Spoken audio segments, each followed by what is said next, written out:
Kiaro is a bum who was tortured by the hero's party and forced to heal them as their slave. However, everything changes after he regresses to the past and becomes overpowered to take his revenge. Now every freaky baddie in town lines up for a taste of his staff, so he pipes kitties in the moonlight and claps enemies in the daylight. Before this, every time he used his healing powers on someone, all of their memories were transferred into his brain, and the experience was so horrific that it made him want to unalive himself.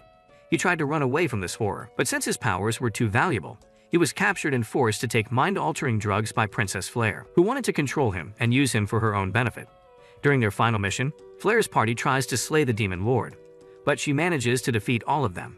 However, when they call for Kiaro to heal them, he smirks because he has developed a skill called drug resistance, which means he is no longer in their control. He then charges towards the Demon Lord, and, using hundreds of S-rank skills that he stole from those he healed, he manages to defeat her. Before taking her last breath, she smiles at him with tears before leaving a Philosopher's Stone behind. After the battle ends, Flare demands that he hand her the Philosopher's Stone, but Kiaro knows she is going to use its power for world domination, so he chooses to use it himself to go back in time and heal this corrupted world.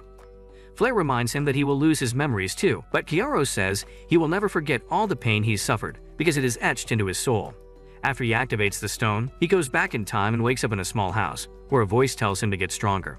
Confused without his memories, he heads out and hears the voice again, telling him to find the side of the spirit, so he starts walking into the forest subconsciously. Eventually, he reaches a pond where an elf baddie appears and grants him that power, which allows him to see spirits everywhere. After receiving the sight of spirit, all his memories return, and he plans to take revenge on Flare for what she did to him. Soon after, Kiaro unlocks his healing powers when he receives the mark of the hero as he did before, and for the next few days, he starts eating narcotic plants to build resistance to drugs so Flare cannot control him, using the same trick again. Soon after, Flare arrives in his village to find the hero and takes Kiaro to the royal capital.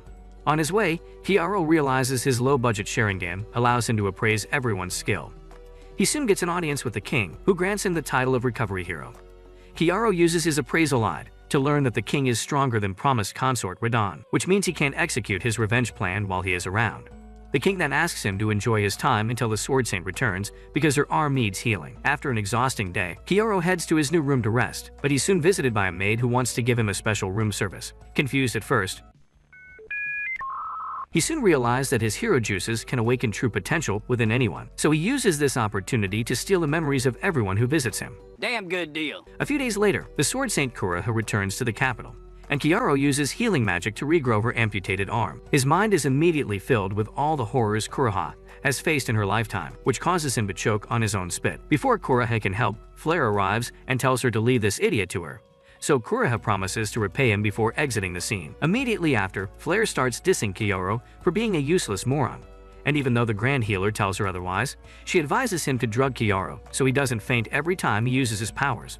Unbeknownst to her, Kiaro listens to everything and realizes she's the same old villain, so now he can smash her without any shred of regret. Later, Kiaro pretends to be scared and says he won't ever use his healing powers because it hurts him. He says healing makes him experience all the pain and suffering his patients have gone through, and if he continued to heal others, he would lose himself. Flare calmly tells him that Kuroha will go on to save a great number of people thanks to him. She then asks if he is willing to heal other heroes, but despite her best attempts, Kiaro refuses and hides under the blanket. She tells him she understands and that she won't force him to do it before leaving the room, prompting Kiaro to drop the act. Everything is going exactly like it did in his past life, but unlike before, he will not fall for Flare's smile. Soon after, a maid brings tea for Kiaro to calm his nerves, and even though he knows it's drugged, he chugs it down. Soon after, he loses consciousness and wakes up inside the prison, where he is getting equal rights and lefts from Captain Renard for not doing what the princess had asked. After he's knocked down and spat on, Kiaro counts 28 lashes and promises to pay them back to Renard with interest. The Grand Healer then pours drugs into his mouth, and the history repeats itself. For the next few days, Flare sends the town's freakiest shawties and dudes into his cell, who subject him to more drugs. Then, one day, Flare visits him, and he pretends to beg for more drugs. She tells him to beg like a dog waiting for his food, and Kiaro plays along for the sake of revenge. She then cracks his walnuts and pours the drink on the ground so he can lick it while she watches. Afterward, she promises to give him more if he performs healing when asked, and Kiaro agrees to the deal. From that on, he's forced to heal injured soldiers and uses his healing power to copy their skills. He keeps enduring everything that comes his way until his drug tolerance increases enough for him to regain control. Then, 6 months later, that day finally arrives, and Kiaro uses appraisal on himself to learn that he has become much stronger than before. A few days later, he overhears the guards saying that the king has left for another country, And since the biggest threat is away, he decides to finally take revenge. After he breaks free from confinement, the guards begin looking for him, and Flair starts to get anxious. Soon enough, Renard brings a tied-up Chiaro into the hall and tells Flair that he has some invaluable information that he must share in discretion. Flair tells the other men to take Chiaro away, while Renard accompanies him into her room with her guards. However, as soon as he steps in, he uses his sword to game end Flair's guards. He then slams Flair against the wall and uses a skill to drain her of all her magic. Flair is confused and asks why he's doing this, and that's when she learns he is actually Chiaro, who used an imitation technique to look like Renard. Flair immediately switches character and starts begging Chiaro, stating that she used those drugs on him only because she did not want to see him in pain. However, Chiaro reveals that he remembers everything because her mind-altering drug did not work, and now it's time to get revenge. He then breaks one of her fingers, hoping that maybe losing the ability to goon would make her regret her choices. Wheezing in pain, Flair promises to grant him money and status if he wants, but he breaks another one of her fingers, saying he'll never fall for her nonsense again. He then tells her that he will break all of her fingers one by one, and if she manages to stay quiet, he will leave without hurting her more. As he keeps cracking, Flair tries her best to hold back her screams, but she is clearly in immense pain. With all her fingers broken, she thinks it will end now, but Chiaro heals them and suggests they start over again.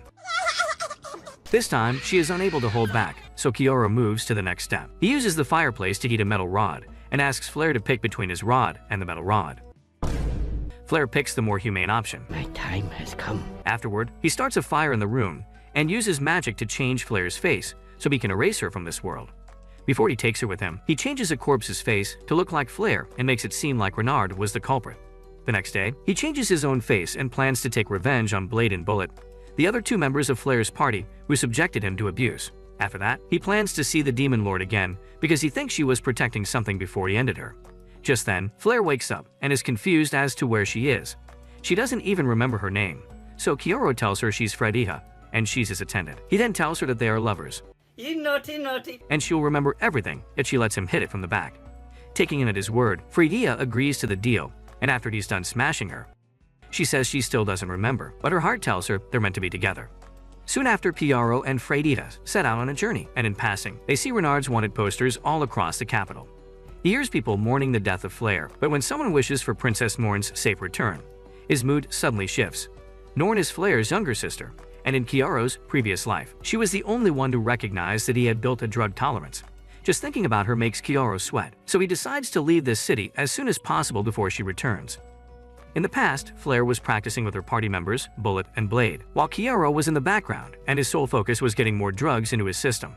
When Flair called him useless, Bullet noted that he wasn't entirely bad because his healing helps them, but Flair reminded him that he's treated Chiaro the worst out of all of them.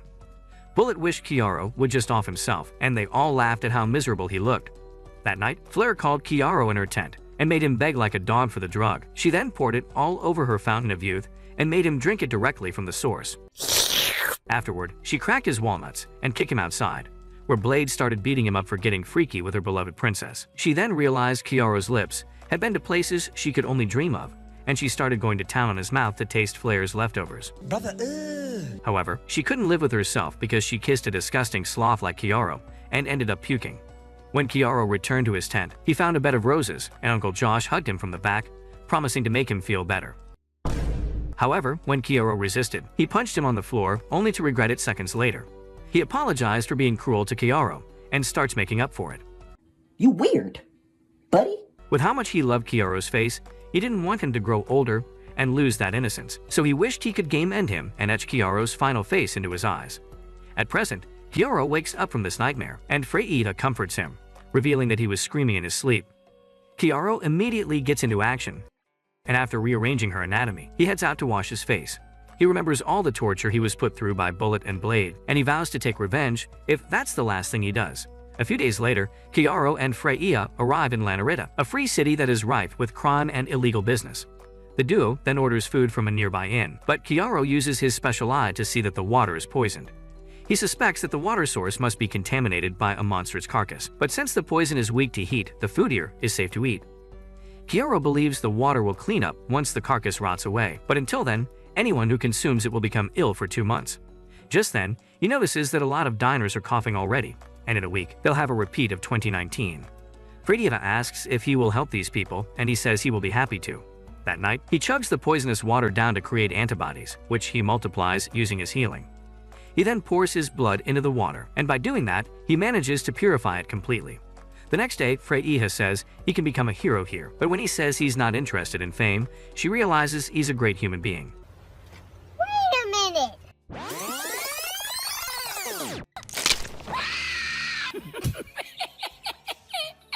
Soon after, he meets up with a merchant and tells him about the remedy he's created.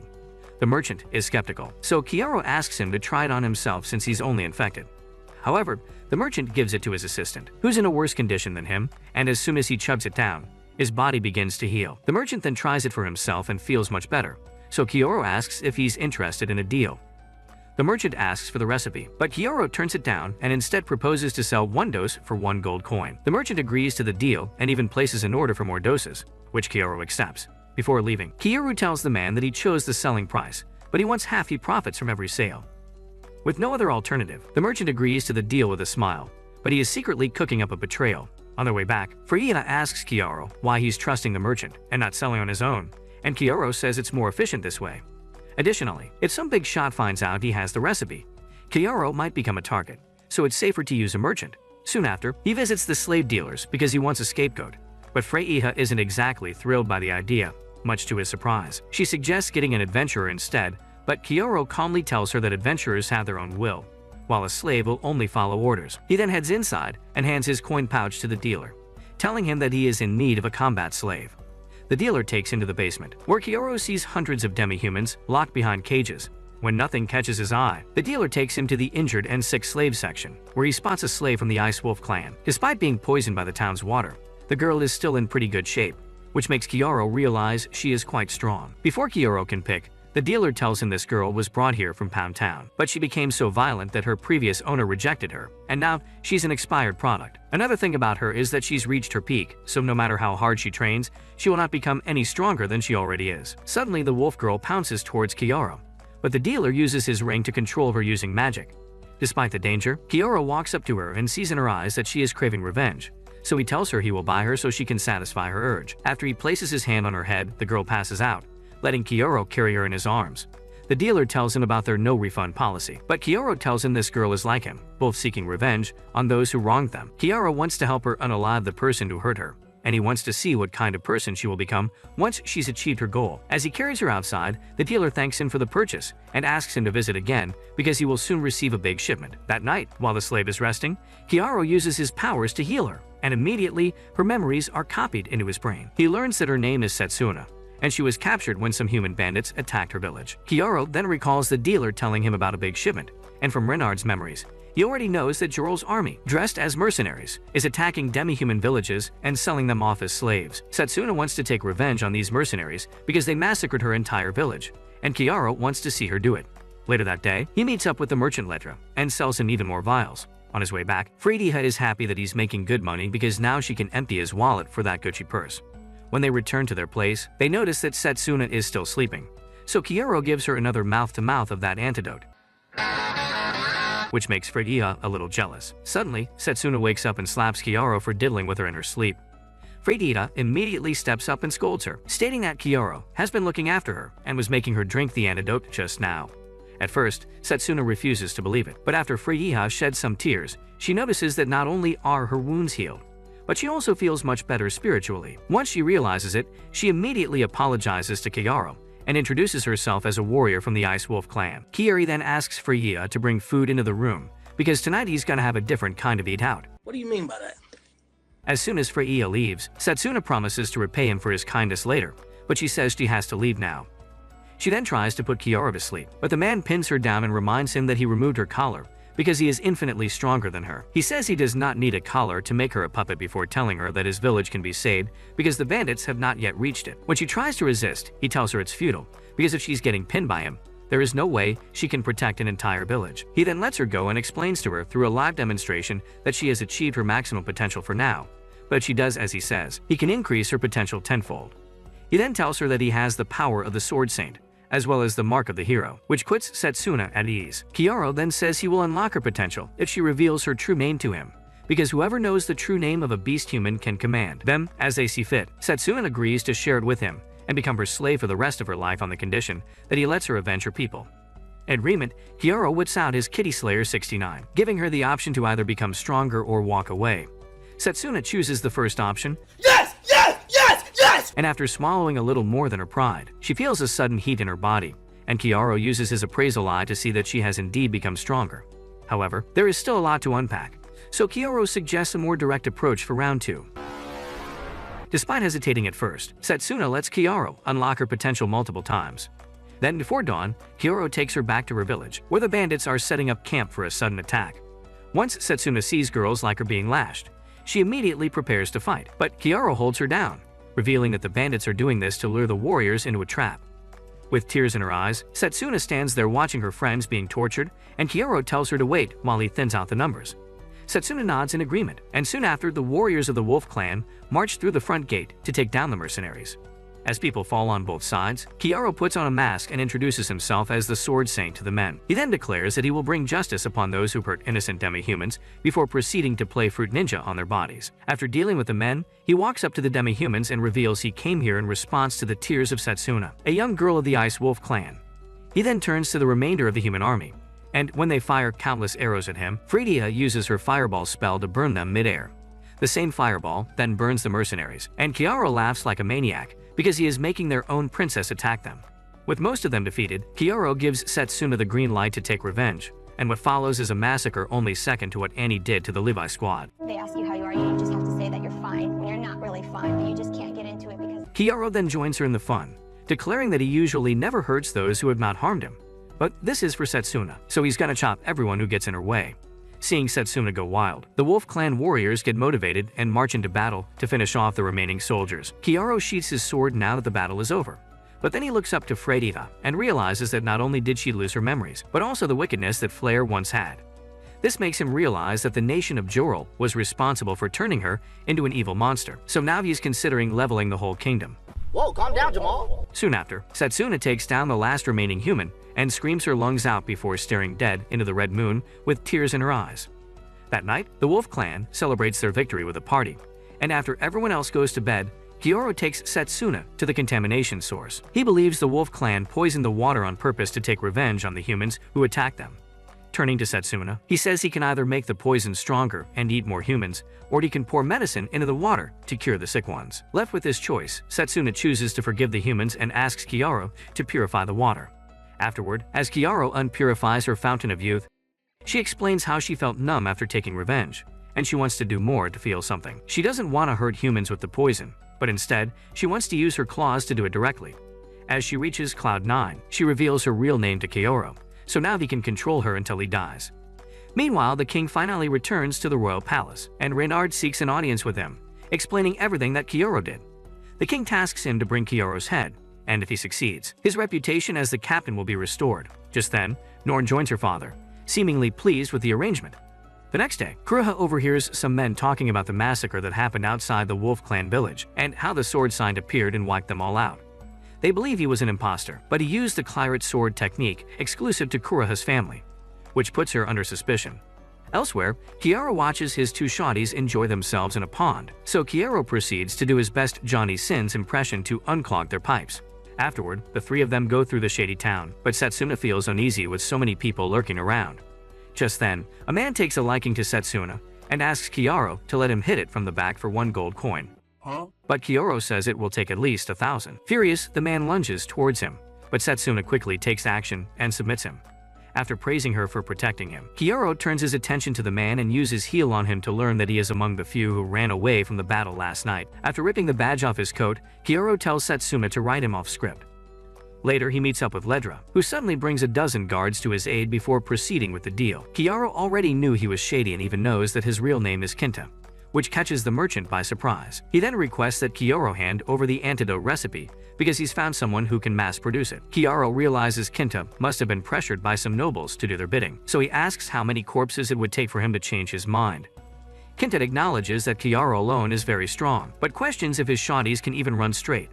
Kiaro plays along with it, saying he would sacrifice these girls if that's what it takes. However, he isn't in the mood to clash swords, so he demands 500 gold coins in exchange for the recipe. Kinta agrees to the deal, but the girls are sad about the fact that they lost a passive income source. Kioro tells him not to worry, as even if he's given the recipe away, no one else can replicate the potion because the antibodies in his blood are one of the main ingredients. However, Kinta will never know about it because the illness is already winding down and he will lose 500 coins, while his partner's business will collapse. Then, all of a sudden, Kioro senses an attack and quickly blocks it, only to see that he's facing the sword Saint Kuroha. She also sees he got his hands on a sword used by her family and asks who he is.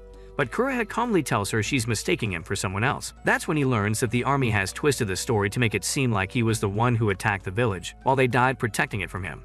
However, Setsuna reveals herself as a member of the Wolf clan, and reveals that it was actually the opposite. Fridia tags along as well, mentioning how the soldiers were trying to sell the villagers as slaves. But Kuroha thinks he has brainwashed the girls into taking his side. She decides to finish Kioro off here and now so she can save these two girls. Kioro discloses that he has a lot of respect for her, and doesn't want to fight her. But Kuroha refuses to listen to any reason. Fridia immediately launches an attack on Kuroha, but she's too fast for her and takes her down. Seeing her get injured finally ticks Kioro off, so he tells Setsuna to stay out of it while he deals with Kuroha. The two of them then engage in a high-speed battle, and when Kuroha realizes he is just as strong as her, she wonders why he chose the villain route. Amid battle, Kioro manages to shatter her sword, making him realize that he is not a master at swordsmanship, but also at alchemy and healing. She asks him who he really is, and he promises to tell her if she lets him off the hook. Kuroha refuses and attacks him again, but this time, he drops a potion on her to increase her hunger for sausage, which throws her off balance. To counter this, Kuroha injures herself with her sword, and when Kioro lunges in for another attack, she amputates his arm. However, Kioro suddenly regrows it and grabs her face, using Heal to show her what the royal army did to the people of Wolf Clan. That night, while Kuroha is resting, Setsuna tells Kioro that his fight with her was amazing, and she wishes to be as strong as him one day. Kioro tells her she has an extraordinary talent, and with the right training, she can definitely get there. Fridia feels left out because she was defeated so easily, but Kioro assures her that she did well and asks Setsuna to give her combat training later. After asking Fridia to do some acting for him, he wakes Kuroha up using Heal and tells him about the kingdom's crimes, but she refuses to believe him even when she's seen it all. She strongly believes the Joro Kingdom is an advocate for human rights, but Kioro tells her those rights do not extend to demi-humans, as they are enslaved even in the royal palace. He then tells her that these slaves are innocent people who are abducted from their villages and sold to dealers, much to Kuroha's horror. He then tells her he respects her a lot, and it pains him to see her being deceived, which is why he uses the healing spell to show her his real face. Even though she owes him her life, he is accused of taking Flair's life, and she can't let him get away with it. Kioro reveals he did not game end Flair, and that's when Fridia comes in her old attire, revealing that she is still alive. She then sells a fake story of how she and Kioro try to expose the kingdom for its atrocities. When Renard found out and tried to silence them, she faked her death to escape the castle. She then helped Kioro protect the Ice Wolf village from the royal army, and now they're setting their sights on saving the world. Hearing directly from Flair, Kuroha finally realizes she had been fighting for the wrong side, but Flair comforts her, saying she was merely performing her duties. She then tells her to rethink her next move before exiting the room, leaving only Kioro inside, who is proud of her Oscar-worthy performance. Kuroha then turns to him, saying she needs to change her values and relearn how to use the sword, but before that, she wants to practice her strokes on Kioro's sword, courtesy of the drug Kioro created.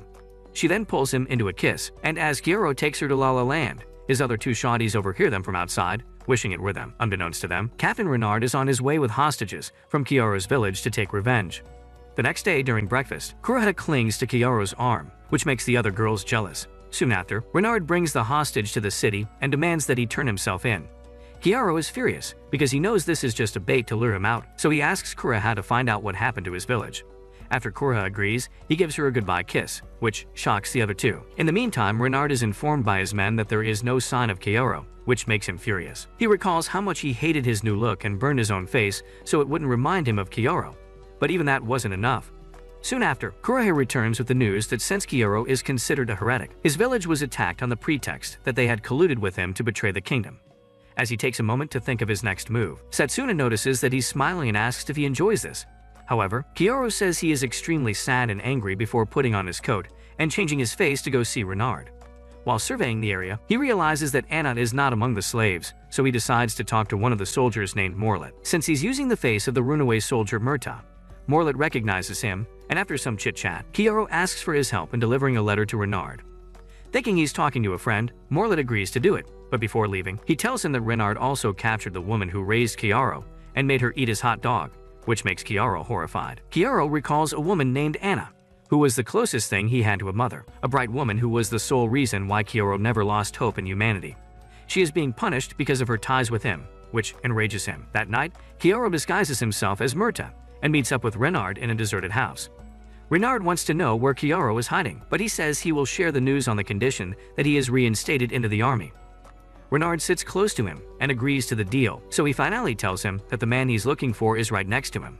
Kyoto then finally changes his face, but the neurotoxin incense he had burned takes effect, causing Renard and his men to become paralyzed. Kyoto then uses a healing spell on Renard, and all his memories are copied into his brain. He sees that Renard burned his village and clapped his beloved Anna, and the worst part is that she thinks Kyoto did it to her, because he had given his old face to Renard. Soon after, Renard wakes up in the body of a woman. Oh my. And Kyoto holds a mirror in front of him, promising to repay him for what he did to Anna. Renard laughs like a maniac, revealing that he smashed her in front of the whole village, and he enjoyed every second of it. As he continues to make matters worse for himself, 4 freaky gym bros suddenly appear behind him, which suddenly makes him realize what he's in for. You know what time it is? With sorrow in his eyes, Kyoto realizes that Renard can do cruel things to others because he does not understand their pain. But now, he will turn the tide and have others do cruel things to him so he never forgets what it feels like. He then unleashes the gym bros onto Renard before he lights the place on fire and leaves Renard to suffer. Soon after, he breaks into Renard's base and slaughters all of his soldiers before finding Anna taking his last breaths in the main hall. As he runs towards him, Anna sees the desperation in his eyes and smiles before passing away peacefully. He spams heal on her to save her life, but sadly, it is too late for Anna. When he returns home, all depressed, Setsuna and Frey-Iha offer comfort, and he tells them he won't be a gentleman tonight. You naughty. After he rams through their walls like a bulldozer, he promises himself that this is the last time he will ever cry, and he will destroy this entire kingdom if that's the last thing he does. At the palace, Norn learns that Renard was bested by Kyoto, so she decides to slay everyone in his village to lure him out. Soon after, Kuroha breaks the news that the remaining people of his village are to be executed in a coliseum 5 days from now. She further explains that it was built to spectate battles between different monsters, which means it is foolproof and won't be easy to break into. The only entrances they have are all locked by heavy metal doors, and there is a barrier around the place that not only shuts the gates but also absorbs all kinds of magic. Kuroha strictly advises against taking the bait, but Kyoto believes he has to fix this wretched nation. Seeing his determination, Kuroha agrees to help him and also reveals that Norn has returned to the kingdom. Both Kyoto and Frey-Iha feel a chill down their spine upon hearing this news, but Kuroha doesn't realize this and says she wants to free Norn from the horrors of this country. After she leaves, Kyoto looks like he saw the 2 girls 1 cup video by accident, because contrary to what Kuroha thinks, Norn is a devil who tortures people and derives pleasure from it. He then recalls his old life, where he was subjected to abuse by Flare and her teammates, who could not tell that he had built a tolerance to their drug. However, one night, Norn visited their camps inside the demon territory, and she could immediately tell that he had regained his senses. She promised that she won't tell anyone about it, but in exchange, she told him to keep an eye on Flare because she had a lot of secrets. Another condition was that he had to do all those things to her that he did to Flare. Kyoto told Norn that Flare made him drink directly from her waterfall, which amused her. She then told Kyoto to get to work, and Kyoto prayed at her divine fountain until he got blessed with the holy water. At present, Kyoto admits Norn hasn't done anything to hurt him for now, so going after her is against his principles. However, she is the only one in this world who is capable of defeating him, so he decides to keep a close eye on her. A few days later, Kyoto sneaks into the Colosseum and sees the remainder of his village's people tied to poles, while everyone in the audience demands their execution. The executioner named Teratoya tells the crowd about the crimes Kyoto committed and convinces them that these people had a part to play in it. At last, he says that if Kyoto turns himself in, these villagers will be freed. In that moment, Kyoto uses heal to change to his original face and reveals himself to the public. Kyoto then jumps into the arena, and everyone starts chanting for him to be executed. Teratoya tells him he can save these people if he gives up his life, so he challenges them to come and take it. As a few guards rush him down, he chops them with ease, much to everyone's horror. He then starts walking towards the stage, stating that he's come to save his people and serve justice. When a few guards form a circle around him, he teleports out of it, leaving a pile of dead bodies in his path. With no other choice, Teratoya commands the guards to execute the villagers, and 4 of them are stabbed to death. Seeing this, Kyoto tells Teratoya that he just took the lives of 4 innocent people, and now he wants to avenge them. As he walks closer, the guards stab more of the villagers, but Kyoto makes it clear that he will not stop until he avenges all the deaths here today. With more guards falling at Kyoto's mercy, Teratoya tells his men to activate the barriers in hopes that it would drain Kyoto's magic. However, Kyoto had asked Frey-Iha and Setsuna to reverse the effects of the barrier, so now everyone who is wearing a prevention necklace is affected by it. As the guards fall like dominoes, Kyoto remains in the center, savoring the rain of their blood like a Jiga Chad or a farmer. Teratoya soon realizes that the necklace is draining them, so he tells the remaining members of his men to take it off. Teratoya tells Kiaro that the barrier is still active, which means he can't escape. But Kiaro tells them he's not locked in here with them. They're locked in here with him. Covered in blood, Kiaro walks up to the stage and tells the men that whoever turns around to attack the villagers will die first, which makes them shake in their boots.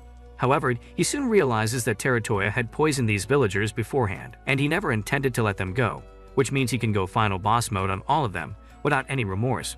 Just then, Freya uses the magic crystal to speak to the people while posing as her past self, Flare. She tells everyone that she found out about the corruption in the Joral Kingdom, which involves attacking the innocent demi-humans and selling them as slaves. She further reveals that the war against the demons is just a scheme to make money, and every time someone tries to expose their secrets, the kingdom executes their entire family. She says she also became a target when she tried to expose these crimes, but Kioro faked her murder and took her out of the castle so no one would come after her again. Teratoya tells the people not to believe in these lies because this girl is an imposter. But Freya sings a powerful song using a magical melody, which makes the guards drop their swords. Freya then activates a magic spell that not only breaks the barrier but also creates a mini-star in the sky, after which everyone strongly believes that she is indeed their princess. With the crowd behind her back, Freya tells the world that she wanted to run away and live life as an ordinary girl, but her negligence had led to the deaths of these innocent villagers. This is why she can no longer run away from her responsibilities and has returned to fight the darkness in this kingdom. She tells the people that she alone cannot do much, so she wants the people to rise against injustice and help her rebuild this kingdom. As her speech ends, the people break down into tears of joy, and Kioro stands in the middle, soaking in the success of his master plan. With a bright flash, he disappears from the Colosseum, and hundreds of spectators march into the arena, ready to dispose of the guards and Teratoya for their cruelty. As the arena turns into a slaughterhouse, Kiaro and his squad hide in a shed with an unconscious boy from his village. He explains to Kura how that the villagers were poisoned beforehand, and the kingdom had no intention of letting them live. This was done to give him the illusion that he saved them, only for him to fall into despair later, and Kiaro knows only Norn is sick enough to come up with such a plan. Just then, the merchant Kinta arrives, and Kiaro hands him money, asking him to take care of the boy he rescued. Kinta notes that Kioro appears to be Madara Uchiha from the outside, but is actually Hashirama from the inside. And he tells her a man's gotta be both to survive in this wretched world. The boy harbors hatred for Kioro, because he thinks Kioro was responsible for what happened, but Kinta says he will correct him. However, Kioro tells him to let him have hatred in his heart, because he needs it to get over the pain of losing his family. Kinta warns him that this boy might come to take his life someday, and Kioro says he will wait for that day. After Kinta leaves, Kiaro tells the girl that it is time to skedaddle, but Kureha tells him to be careful, as a large-scale expedition towards the southern city of Brenikat is underway. She further reveals that Norn is the one leading the expedition, so Kiaro decides to pay her a visit. On the way, he recalls how no such expedition happened in his previous life, which means he's drastically changed the history in the future. He then tells the girls that Brenikat is a city where humans and demons coexist, and contrary to the common belief, demons are not dangerous. In fact, demons are just humans with exceptional magical prowess, which means they're similar to an ordinary man. Satsuna says the real demons are those humans who hurt demi-humans, which makes Kiaro laugh. Freya then asks why they're going to Brenica, and Kiaro says he wants to see an old friend, the demon lord he slayed in his previous life. Elsewhere, Norn learns that her plan to execute Kiaro failed, so she cooks up another plan to destroy Kiaro once and for all. Later, while the girls are sleeping, Kiaro creates a makeshift magic staff for Freya, but he knows he must find a divine ornament for her. These armaments are god-made, and while they initially start off as a crystal ball, they react to a hero's touch and take the form of a weapon that best suits said hero. Kiaro remembers that in his previous life, all three crystal balls were acquired by Freya, Bullet, and Blade, which reminds him that he still has to take revenge on them for diddling with him. The next evening, Kiaro and the others finally make it to the city, and the girls are shocked to see humans and demons living together in harmony. Kiaro then reveals that since Brenikat is at the world border, it was deserted by the Jirahol kingdom during the previous war. However, the city was not destroyed by the demons, but instead became the bridge that connects the two races.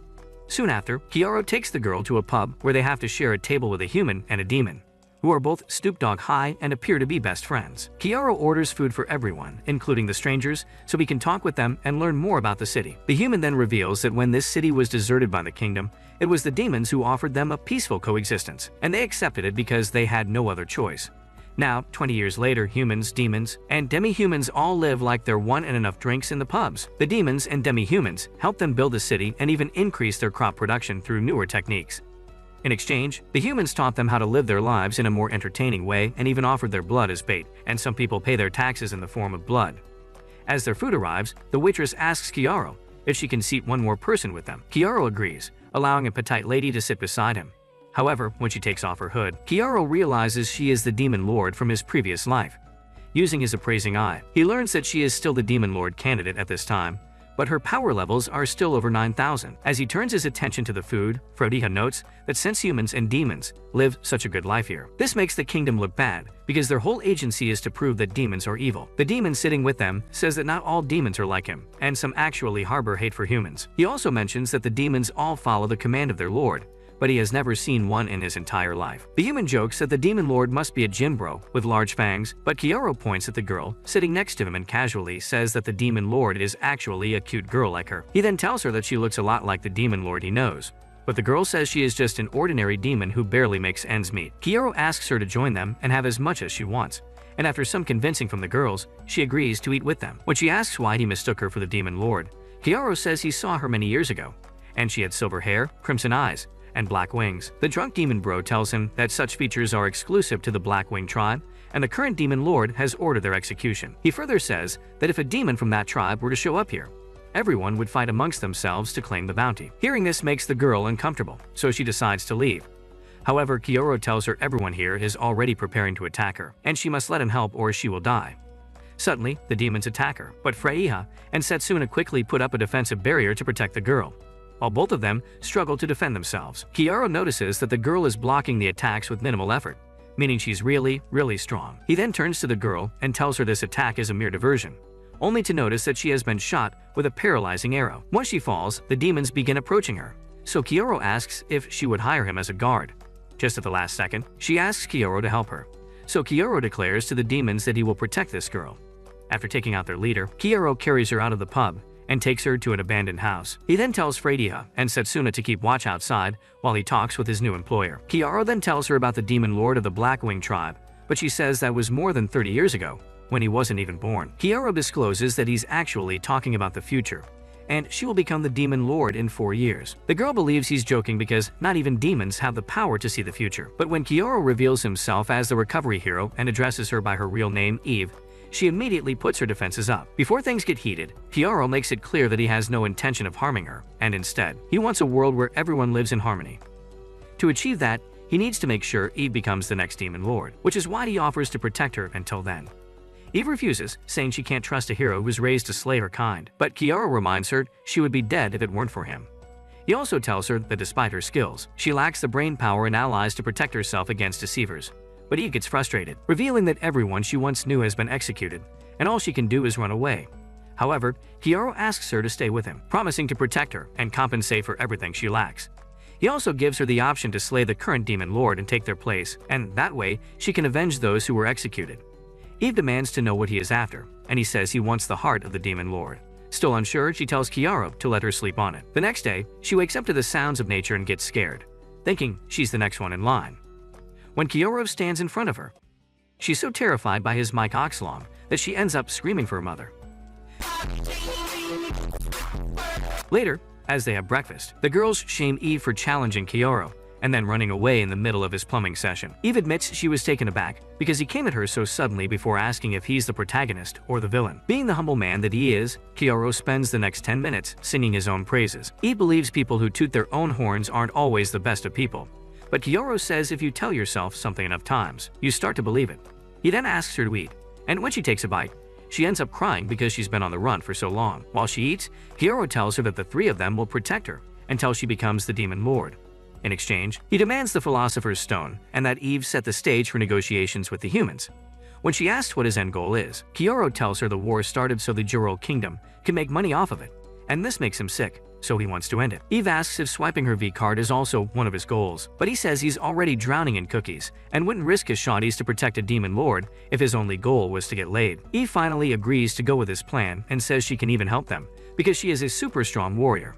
However, Kiaro makes fun of her because she almost died yesterday by some street thugs, which annoys her. Later, Kiaro tells her that demons excel at controlling monsters and asks if she has one. Eve reluctantly admits she does, but she can't make it obey until she completes the trials. Kiara wants to help and asks what kind of monster it is, and she says it's actually a god, the divine bird of fatal disease called Caladrius. In the legend, when the world was hit with a deadly disease, Caladrius was the one who cured people and eliminated the sickness.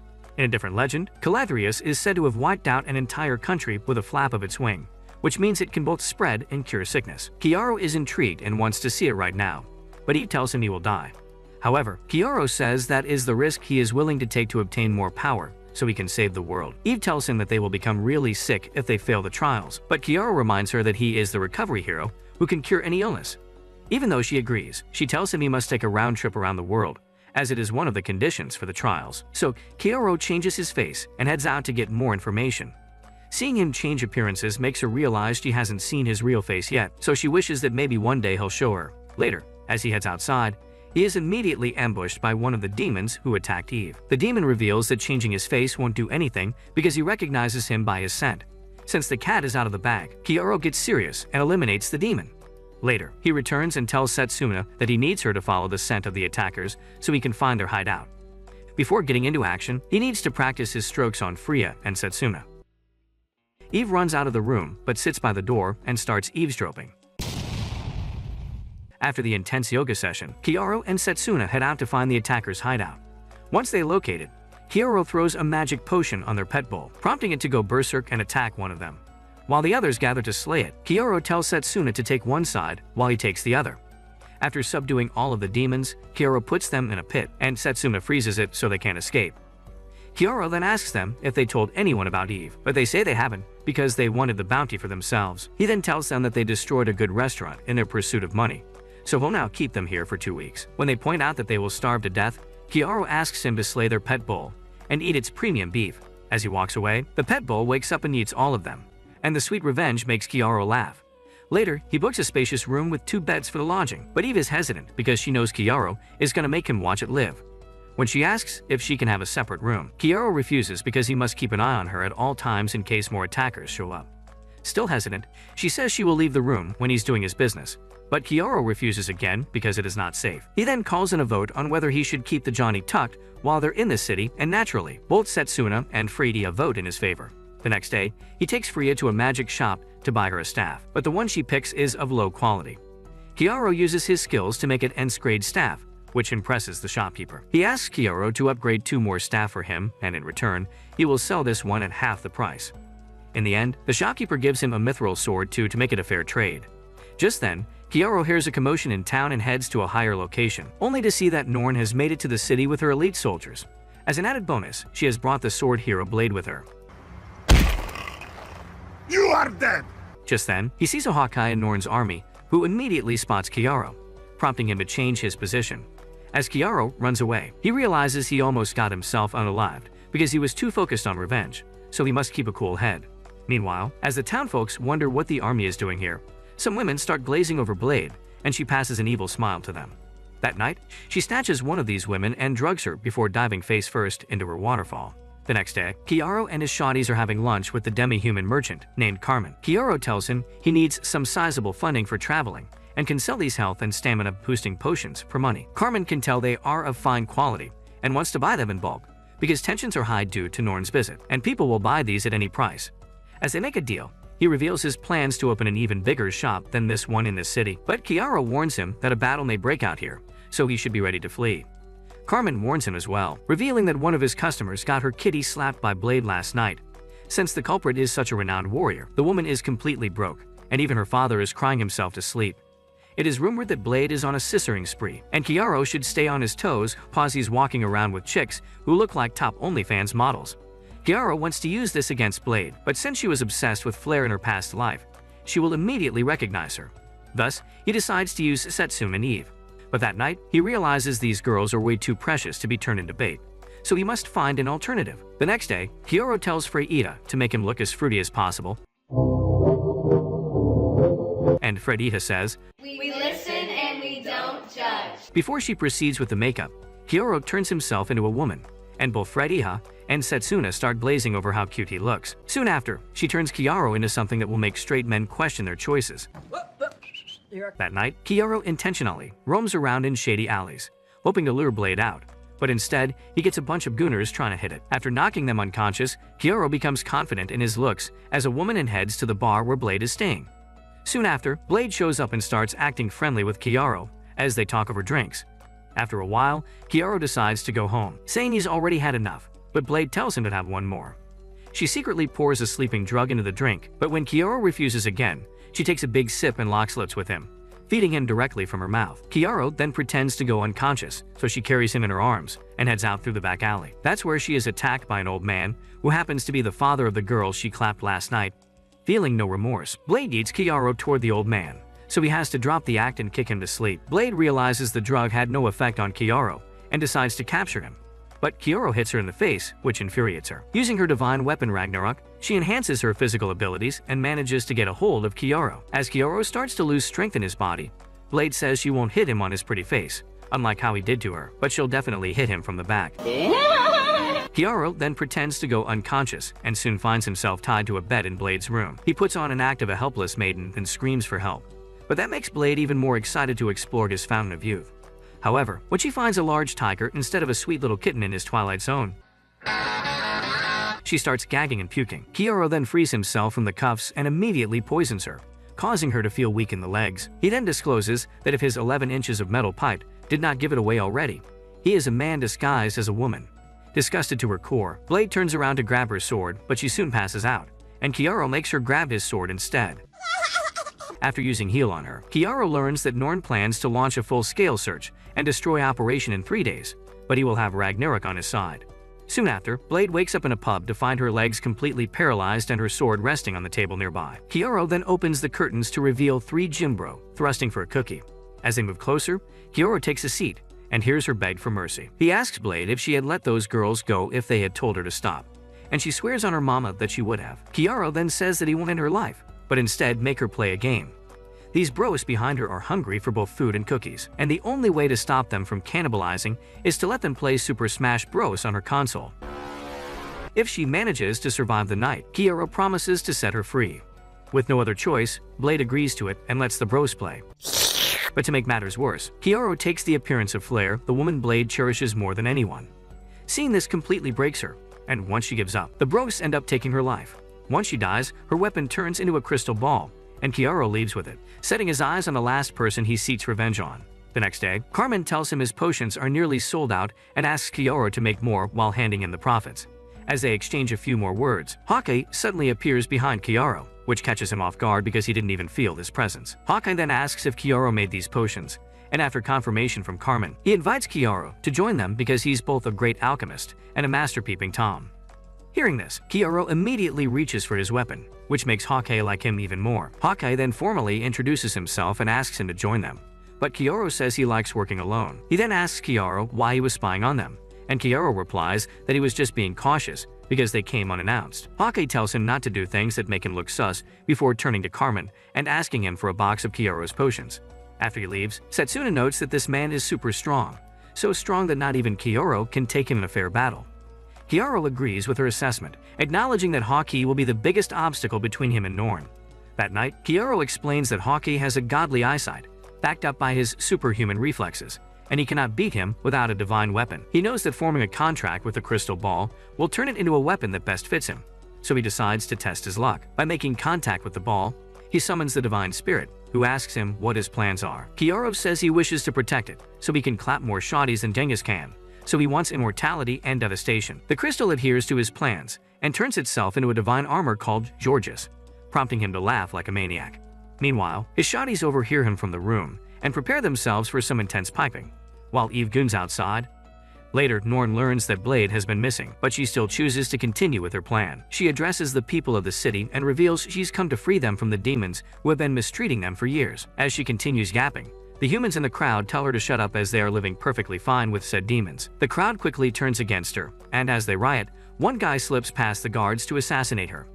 Hawkeye quickly takes him out, but Norn puts on the act, saying these demons have brainwashed the humans into becoming murderers. She then gives the order to begin the mass execution of demons, and within a few hours, the whole city is piled up with bodies of innocent demons and demi-humans who were living in harmony with the humans. As Kyoto watches this unfold from his room, he suddenly spots Carmen helping the others right before getting sliced. Kyoto immediately rushes to his aid, But sadly, Carmen is already done for. Kiaro holds a lifeless Carmen in his arms and mourns the loss of a good friend before switching to his psycho mode and swearing revenge. As it starts to rain, Norn's elites surround him, but he summons Georgius and slices them in half. He promises not to let Carmen's death and the massacre of his village be in vain before heading into battle. While he goes around slicing up Norn's elites in a spectacular fashion, an elite informs Norn about a mysterious swordsman decimating their troops. Before she can think of what to do, Freya uses magic to address the elites as the first princess of Jorel. She tells everyone that she has seen the harmony between humans and demons, and it was not achieved by brainwashing but rather by true peace. She tells them that the demons are not their enemies,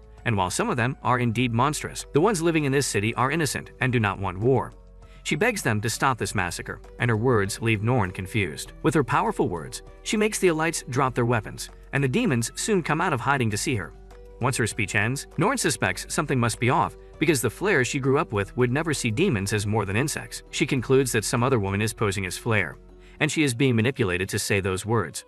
Putting two and two together, Norn realizes that this mysterious swordsman is the one calling the shots, and he must be the recovery hero Kiaro. While she's yapping, Kiaro slowly creeps up to the hall to take her, but Hawkeye immediately shuts him down. The two engage in an intense battle, but as expected, Hawkeye is always one step ahead of Kiaro. Despite getting hit with a deadly poison, Kiaro manages to combine his healing with Georgius and cures himself. Once Kiaro realizes he is practically immortal, he rushes straight into battle and lures out Hawkeye with his armored hand.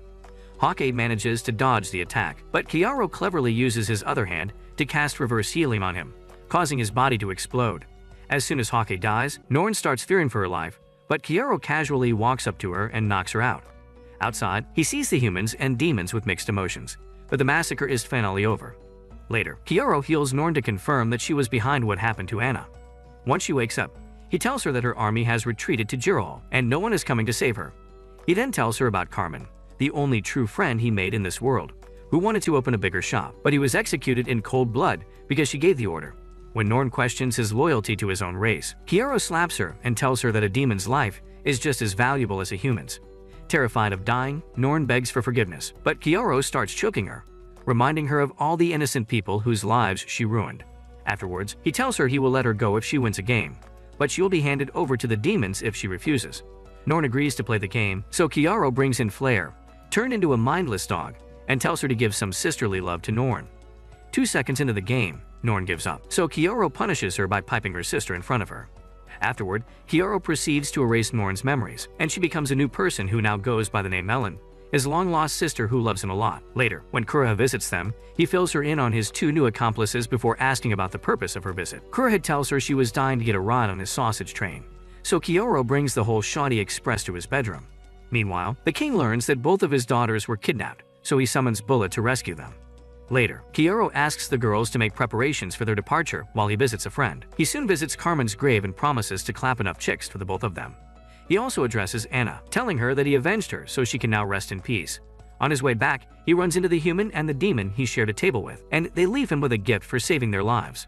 After accepting it, Kiaro realizes he's gotten soft as he now feels affection towards Flare. But Bullet's torture suddenly comes to his mind, and the fire of revenge ignites in his heart once again. With the freakiest baddies and the future demon lord in his grasp, Kiaro declares himself the god of this world who will continue to bring justice upon those who have harmed him. That's it for this video. If you enjoyed it, leave a like and subscribe to the channel, and we might make a part 2. If you made it to the end, comment, "I love feed," as proof.